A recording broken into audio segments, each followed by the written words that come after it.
Та сайн дураараа хүлцэн твтсээр л бодоод үзье. Таны аз жаргал халуун дулаан сайхан амьдралыг ямар асуудлууд бөснөөлж байна вэ?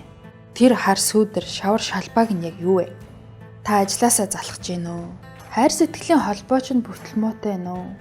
Би хаачин эсвэл нэг л яазгүй байдгал зүйл. Өөр ажилд ор. Тэр хүнээсээ сал хоолны дэглэмээ өөрчилж дасгал хөдөлгөн хий. Эсвэл өөрт хэрэгтэй эрүүл мэндийн тусламжийг ав. Ийм л хялбар. Тийм биш гэж үү?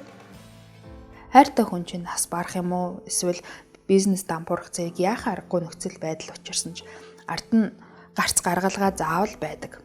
Бусад хүмүүс үүнийг даваад л гардаг. Харин та өөрөө нөхцөл байдлыг өөрчлөх хүсэлгүй байвал дуртайж дургуйж наадах чинь таны л сонгосон зам.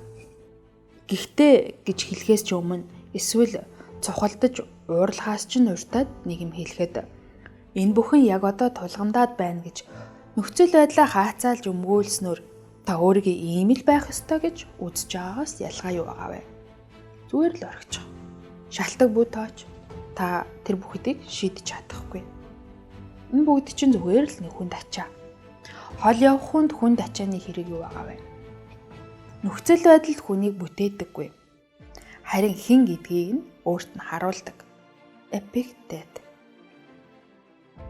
Эпиктетийн хэлж байгаачлан нөхцөл байдал таны хэн гэдгийг илэрхийлэхгүй харин түүнд хэрхэн хандаж байгаа чинь таны хэн гэдгийг тодорхойлно.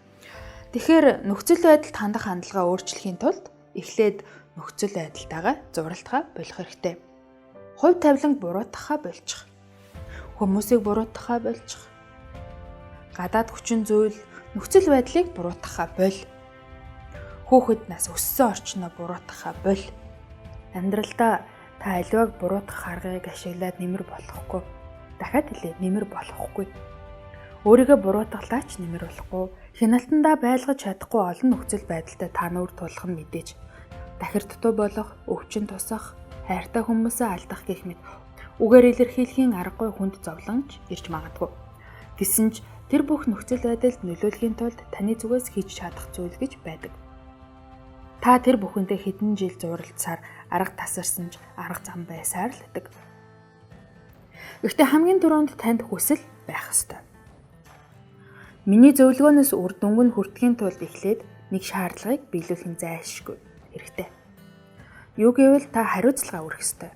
Таны зүгээс юу ч хийж чадхааргүй зүйлс амьдрал тохиолдсон ч тэр бүхний дараа амьдралдаа ямар алхам хийх вэ гэдэг хариуцлагыг 100% та өөрөө өргөх ёстой. Үргэлж ямар ч шалтгаан хэлж болохгүй. Хүсэл буюу willingness гэдгийг тойл бичигт бэлтгэл ажлаа базаасан байх буюу бэлэн байдал гэж тодорхойлсон байдаг.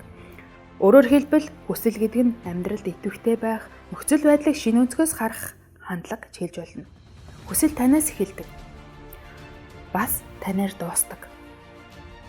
Хинч таныг хүсэлтэй болгож чадахгүй. Та өөрөө дараагийн алхмыг хийхийг үнэн голоос хүсэхээс нааш хаашаач хөдлөхгүй. Та хүсэж эхлэх юм бол тэрхүү хүслийн хүч чадлыг бүрэн мэдрэх болно. Судас шүрмсөөр чинь гүөх тэр эрх чөлөөг боддоор амсна. Хэрвээ та хүсэхгүй байвал нөгөө л гацсан газраа хэвээр байна. Цээжин дээр чинь буул харж чөлөө тэгэлсэн мэт тэр мэдрэмжтэй та явсаар л байх болно. Би хүсэж байна. Гэхдээ гэж хэлж байгааг чинь би мэдчихэв. Би хүсэж байна гэснийхээ араас гэхдээ гэдгийг хэлэх тэр мөчтэй та өөрийгөө охирогчийн байр сууринд тавьдаг. Хүний өнгөрсөн амьдралын зовлон, шаналл, дурсамж, дарамт, бэрхшээл, ирээдүйд итгэл алдарсан айдсууд энэ бүхэн таны шинэ хүслийг унтрааж идэг. Гэхдээ таны дотор ямар их боломж, ямар их нөөц байгааг та мэдэх хэрэгтэй. Таны амьдралд хүсэл байхгүй байх гэж бодоод үзтээ. Аимхай, хулчгар, үлбгэр тийм хүсэл бишээ. Зоригтой хүсэл. Дараагийн алхамд бэлэн, цааш хөдлөхөд бэлэн тийм гоё хүсэл. Өөрчлөлт хийх, үнэнтэй нуур тулах хүсэл. Жинхэнэ, эд шидийн, урам зориг оруулагч тэр хүсэл таны дотор бий болох ёстой.